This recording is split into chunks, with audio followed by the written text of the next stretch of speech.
Did you know simply leveling your characters in ZZZ can give you a 25% damage increase? And there's more!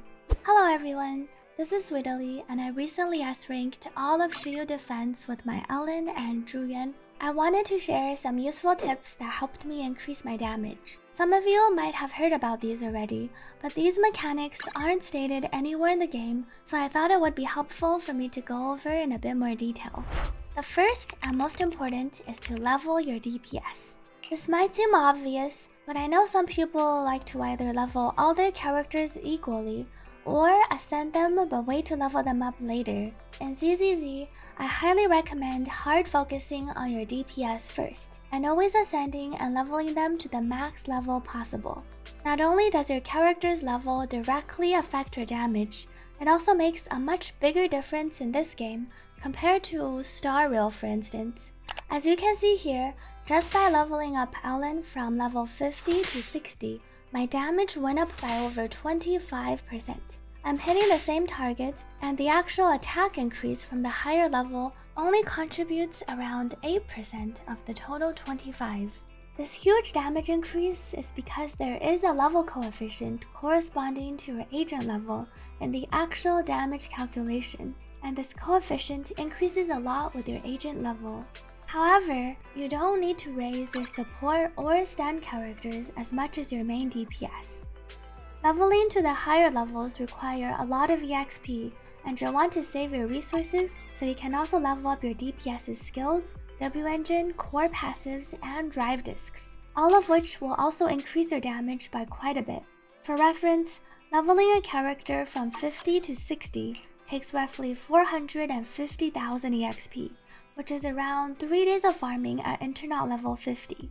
Your stunner also doesn't benefit very much from additional levels, since they're generally not doing a lot of damage, and days only scales off impact, which does not go up with level.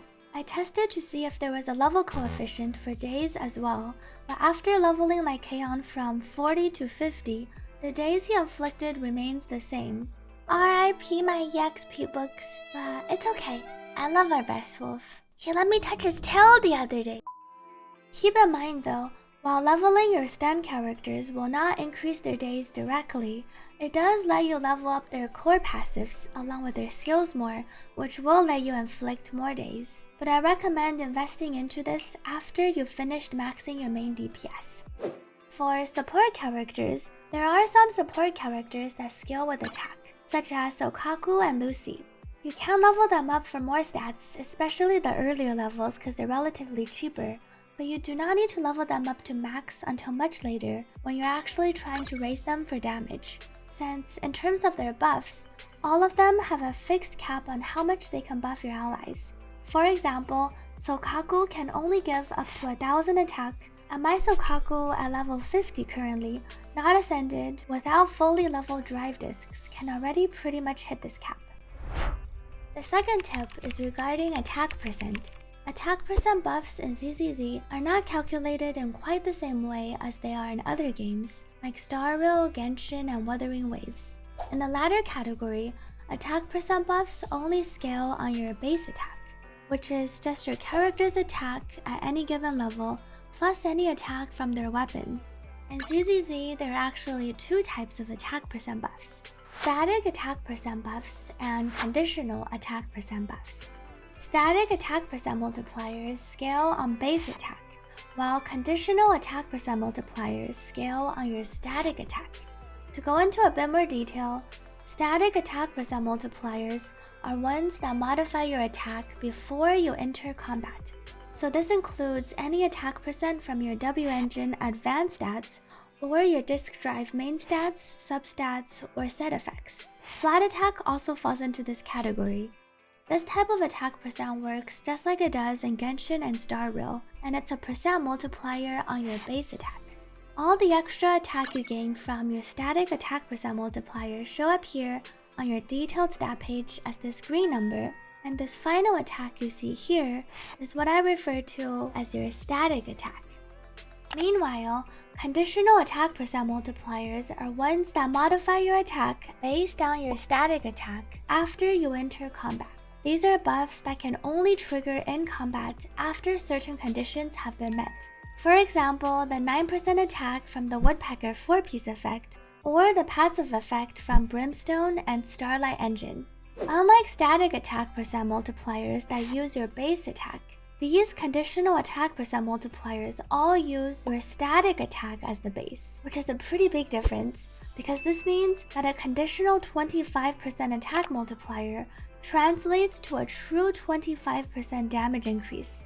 The existence of conditional attack percent multipliers also mean that your static attack percent buffs have more value as well. In particular, it also means W engines such as Starlight and Brimstone are quite a bit stronger than they appear on the surface. Starlight Engine is the craftable attacker W engine, and at R5, it can give your agent 19.2% attack for 12 seconds after using a quick assist or dodge counter. That's almost a 20% damage bonus. Brimstone is Soldier 11's signature W engine, but it's also purchasable from the shop. And at R1 with full stacks, it can give 28% attack. Also, even Cannon Rotor and Fusion Compiler benefits, because this attack percent is also considered conditional attack, and it only takes effect once you enter combat. The existence of conditional attack percent buffs is also why 4-piece Woodpecker is similar in damage with 4-piece Ice set, for instance, though I don't really recommend farming for Woodpecker since the other set is defense percent. You should generally be trading for this set with your music boxes, so if you happen to get a 4-piece set, then you can definitely use it in place of your 4-piece Ice or 4-piece Ether set for Druyan. For the supports, I wanted to mention that Lucy's W engine is quite OP, especially if Lucy equips this. This attack percent buff is a conditional attack percent multiplier, and each of her boars counts separately as an ally, so 3 boars plus your on-field character means that the effect is always maxed. I recommend using this W engine even on other supports like Nicole, since you can generally guarantee at least 2 or 3 stacks from swapping around, and the 100% uptime for having at least 1 stack is really nice. Personally, I've been finding uptime to be quite important, since there are quite a few buffs that seem pretty good on the surface, but because these buffs only last 2 or 3 seconds, they only end up buffing 1 or at most 2 of your DPS's attacks. TLDR, any attack percent buffs that have a conditional trigger are quite strong because they're based off of your static attack, which is generally higher than your base attack. The last tip is regarding ranged damage. As it turns out, ZZZ has damage drop-off for ranged basic attack damage. When you're too far, you'll do less damage. There seems to be 4 ranges. There is no damage drop-off if you remain within 2 squares of the enemy, but a bit further and you'll deal around 25% less damage, and then even further you'll do 50% less damage. At max range, you're barely doing any damage. When playing Druyan, for instance, I found that it's really easy to start backing away while shooting your bullets. Unfortunately, in ZZZ, you might benefit from thinking of Druyan as almost like a melee character. You'll do more damage if you stick closer to the enemy and blast them with your shotgun shells. Maybe in the future, we'll have a sniper character that has reverse damage drop-off. But for now, try not to be too far when dealing damage with ranged characters like Druyan, Grace, Billy, Rena, etc. That's it for this video. TLDR, don't sleep on leveling your DPS. Conditional attack percent buffs are really nice, and try not to be too far from enemies when you're using a ranged DPS. Thank you for watching.